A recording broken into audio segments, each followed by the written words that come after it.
അനിയ, സായി വന്നു അല്ലേ?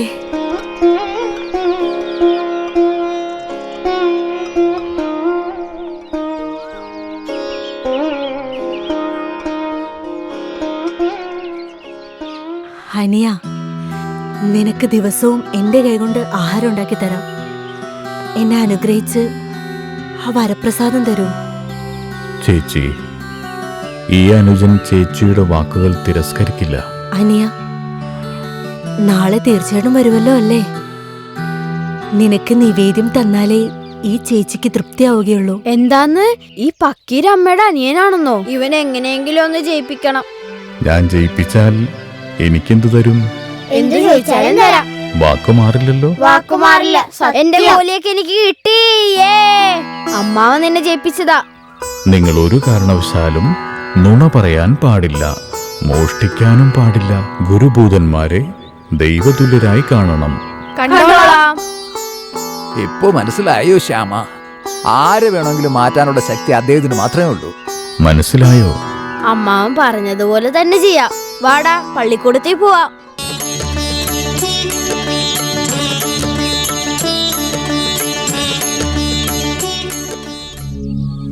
നമസ്തേ സായി.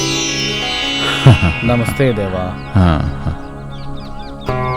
ശ്യാമ, ദേവാ, കുട്ടികളോട് കുട്ടികളുടെ ഭാഷയിൽ സംസാരിക്കണം. അവർ നമ്മുടെ ഭാവി തലമുറയല്ലേ. നാടിന്റെ പൈതൃകവും സംസ്കാരവും മുറുകെ പിടിച്ച് നാളെ ഇവർക്ക് ഉപകാരപ്രദമാകണമെങ്കിൽ നമ്മൾ മാതൃക കാണിച്ചു കൊടുക്കണം. നമുക്കെന്ത് കാര്യമെന്ന് വിചാരിച്ച് അവഗണിച്ചാൽ നാം ചരിത്രത്തിൽ നിന്ന് പുറത്തായി പോകും. നാളെ നമ്മളെല്ലാവരും ചരിത്രമില്ലാതാക്കിയവരെ പോലെയാകും. ലോകത്തെ നാളെ നാം അവരിലൂടെയാണ് കാണേണ്ടത്. അവർ കാണേണ്ട വഴി ഇപ്പോൾ നമ്മൾ കാണിച്ചു കൊടുക്കണം. അങ്ങയ്ക്ക് പുണ്യം കിട്ടും. ഒരു പിടി ചോറ് തരൂ. വിശപ്പ് സഹിക്കാൻ കഴിയുന്നില്ല അമ്മ. ബാബുജി, നിങ്ങളെ കാണുമ്പോൾ സങ്കടം തോന്നുന്നു. ഇതാ, ഈ റൊട്ടി കഴിക്കൂ. അങ്ങനെ കുറച്ച് മാറി നിൽക്കൂ. സാരമില്ല, വാങ്ങിക്കോളൂ. വിഷമിക്കേണ്ട ബാബുജി. പൂർവജന്മം കൃതം പാപം വ്യാധിരൂപേണ പീഡിതേ എന്ന പോലെ നമ്മുടെ വിധി നാം അനുഭവിച്ചേ മതിയാകൂ.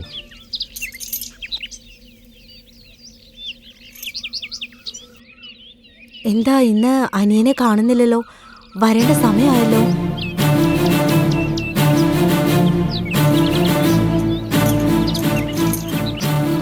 എവിടെയാണോ എന്തോ?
ഇപ്പൊ ഞാൻ പറയാൻ പോകുന്നത് നിങ്ങൾ തിരിച്ചു പറയണം. മുതിർന്നവരെ അനുസരിക്കണം. മാതാപിതാക്കളെ പൂജിക്കണം.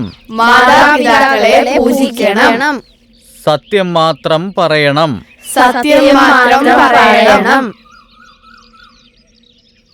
മുതിർന്നവരെ അനുസരിക്കണം.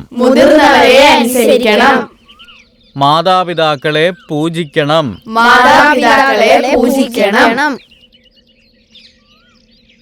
സത്യം മാത്രം പറയണം. സത്യം ശ്യാമഗുരു മാത്രം പറയണം. എന്താണ്? ബാബ ഇങ്ങോട്ടെങ്ങാനും വന്നിരുന്നോ? വന്നില്ലല്ലോ. അല്ല, അവർ സ്ഥിരമായിട്ടൊരു സ്ഥലത്തിരിക്കുന്ന ആളാണോ? ശരി, ഞാൻ പോയിട്ട് വരാം ശ്യാമഗുരു. ശരി.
അനിയ, സായി,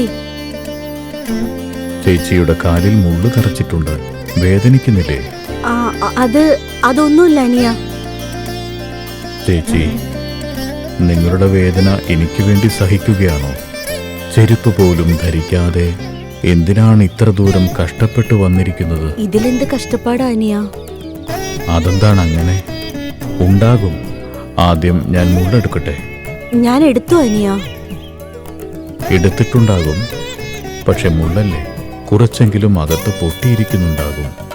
സാരല്ല അനിയ, വീട്ടിൽ ചെന്നിട്ട് ഞാൻ എടുത്തോളാം. വേണ്ട ചേച്ചി, ഞാനെടുത്തു കളയാം. ഇരിക്കൂ ചേച്ചി, ഇരിക്കൂ.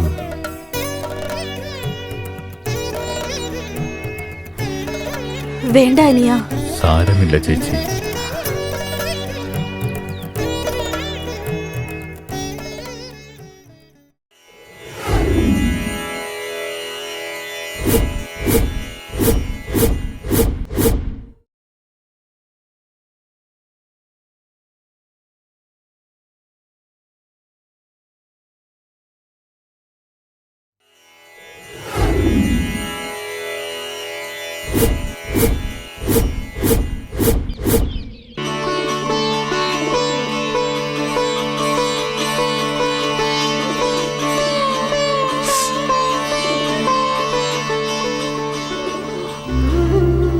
അയ്യോ, എത്ര വലിയ മുള്ളാണിത്.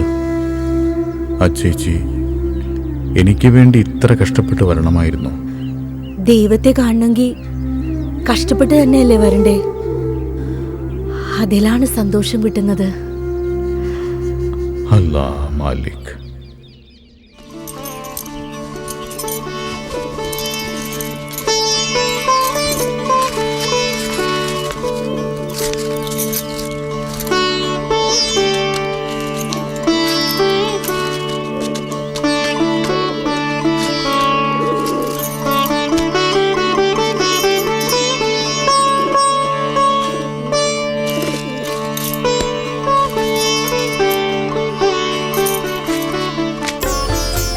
കഴിക്കൂ അനിയ. ചേച്ചിയും കഴിക്കൂ. നീ കഴിച്ചാ ഞാൻ കഴിച്ച പോലെയാ. ഞാൻ പറയേണ്ടത് ചേച്ചി പറയുന്നു. ഇല്ല അനിയ, നിനക്ക് നിവേദ്യം തരുന്നതിലാണ് എനിക്ക് തൃപ്തിയുള്ളത്.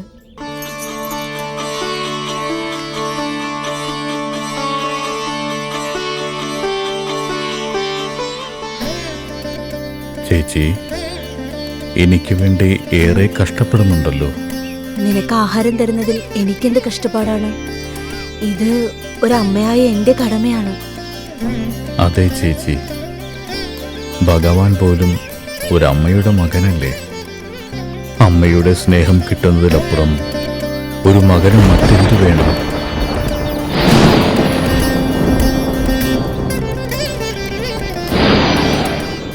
ചേച്ചി, നല്ല മഴക്കോളുണ്ട്. ചേച്ചി പൊക്കോളൂ. അപ്പോ നീയോ അനിയ? എനിക്കൊന്നും സംഭവിക്കില്ല. ഞാനിവിടെ ഇരുന്നോളാം. ചേച്ചി പൊക്കോളൂ.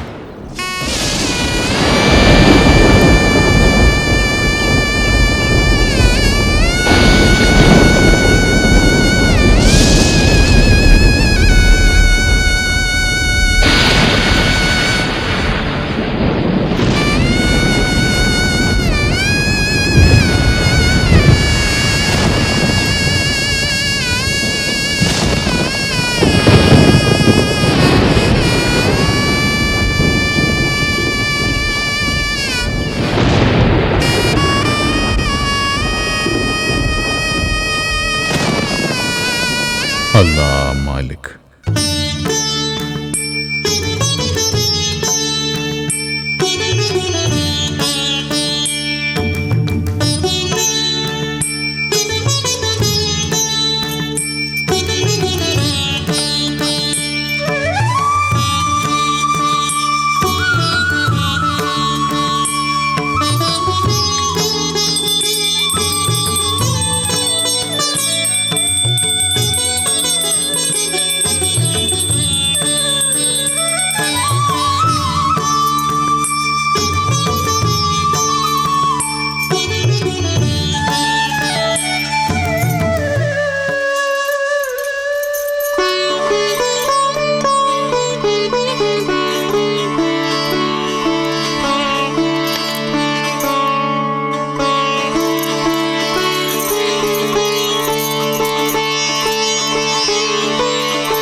വലിയ വീട്ടിൽ നിന്ന് വന്നാലും ലക്ഷ്മിബായി അഹങ്കാരം ഒന്നും കാണിക്കില്ല. അതെ ചേച്ചി, പൂജ കഴിയുന്നതുവരെ പച്ചവെള്ളം പോലും കുടിക്കില്ല.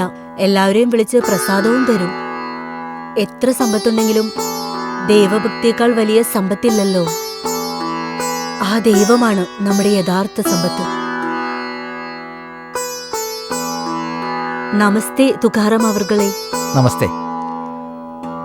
പോയിട്ട് വരട്ടെ. പോയിട്ട് വരും. പോവാണ്. എല്ലാവരും പോയിട്ട് വരും. പോയി വരാം. ലക്ഷ്മി, പൂജ കഴിഞ്ഞോ? കഴിഞ്ഞു.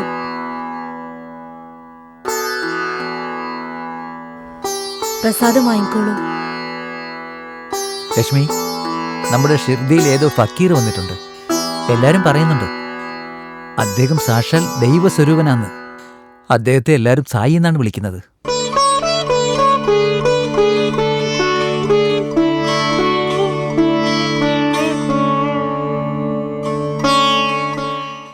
നമുക്കും പോയി ഒരു ദർശനം നടത്തിയിട്ട് വരാം.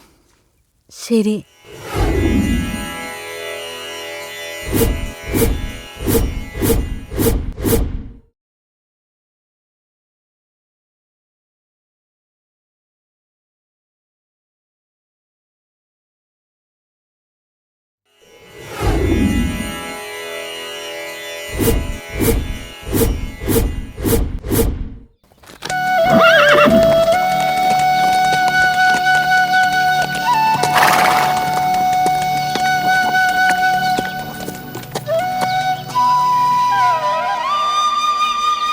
ചേച്ചി, ലക്ഷ്മി, സുഖമല്ലേ? സുഖമായിരിക്കുന്നു ചേച്ചി. ചേച്ചിയെ കാണാൻ വേണ്ടിയാ വന്നത്. എവിടെ പോവാ? അത് മോളെ, അനിയനോ? അതെ മോളെ, സായിബാബയ്ക്ക് നിവേദ്യം കൊടുത്തിട്ട് വരുവാ. ചേച്ചി വലിയ ഭാഗ്യവതിയാണ്. എന്താ ലക്ഷ്മി, നിനക്കെന്താ കുറവ്? നല്ലൊരു ഭാര്യ, നല്ല ഭർത്താവ്, ആവശ്യത്തിലേറെ സമ്പത്ത്, അപാര ഭാഗ്യവതി. എത്ര സമ്പത്തുണ്ടെങ്കിലും ദൈവത്തെ നേരിൽ കണ്ട് വണങ്ങാനുള്ള ഭാഗ്യം ചേച്ചിക്ക് മാത്രമല്ലേ കിട്ടിയത്? എന്താ മോളെ ഇങ്ങനെ പറയുന്നേ? അതെ ചേച്ചി, സായിബാബാക്ക് ദിവസവും ചേച്ചിയുടെ കൈകൊണ്ടല്ലേ നിവേദ്യം കൊടുക്കുന്നത്. സായിയെ ദിവസവും ദർശനവും ചെയ്യുന്നുണ്ട്. ആ ഭാഗ്യം എല്ലാവർക്കും കിട്ടുമോ? ശരിയാ ലക്ഷ്മി, സാക്ഷാൽ ദൈവസ്വരൂപനായ ആ ബാബയ്ക്ക് നിവേദ്യം കൊടുക്കാനുള്ള ഭാഗ്യം കിട്ടിയതിൽ എനിക്ക് സന്തോഷമാണ്. പക്ഷേ അത് എനിക്ക് മാത്രം സ്വന്തമല്ല. ബാബ എല്ലാവരുടെയും ദൈവമാണ്. ആർക്ക് വേണമെങ്കിലും വണങ്ങാം, എങ്ങനെ വേണേലും പൂജിക്കാം, എത്ര പ്രാവശ്യം വേണമെങ്കിലും അവരെ ദർശിക്കുകയും ചെയ്യാം. ആ ഭാഗ്യം എനിക്ക് കൂടി തരൂ ചേച്ചി. തരാൻ ഞാൻ ആരാണ്? ബാബയ്ക്ക് സേവ ചെയ്യാൻ എല്ലാവരും അർഹരാണ്. ദരിദ്രനെന്നോ ധനികനെന്നോ വ്യത്യാസമല്ല, ജാതിയെന്നോ മതമെന്നോ വ്യത്യാസമല്ല. അവർക്ക് സേവ ചെയ്യാനുള്ള മനസ്സ് മാത്രം ഉണ്ടായാൽ മതി. സായി ബാബ തന്നെ നമ്മെ തേടി വന്ന് അവർക്ക് സേവ ചെയ്യാനുള്ള അനുഗ്രഹം അവിടുന്ന് തന്നെ നൽകും. ആ ഭാഗ്യം എനിക്കുണ്ടെന്നാണോ പറയുന്നത് ചേച്ചി? എല്ലാവരും ഭാഗ്യശാലികളാ. എപ്പോഴും അവരെ വിശ്വസിച്ച് വണങ്ങുന്നവർക്ക് ബാബ ഭക്തരുടെ കടമകളെല്ലാം ഏറ്റെടുത്ത് അതെല്ലാം അവിടുന്ന് സ്വയമേ നിറവേറ്റി തരും. അവരുടെ സേവയ്ക്ക് ആരുടെയും അനുവാദം ആവശ്യമില്ല. ആവശ്യമുള്ളത് ബാബയോടുള്ള ഭക്തി മാത്രമാണ്. കളങ്കമില്ലാത്ത ഭക്തിയാണ് ദൈവം എപ്പോഴും സ്വീകരിക്കുന്നത്. കളങ്കമില്ലാതെ വണങ്ങുന്നവരുടെ ഹൃദയത്തിൽ സായിനാഥൻ എപ്പോഴും ഉണ്ടാവും.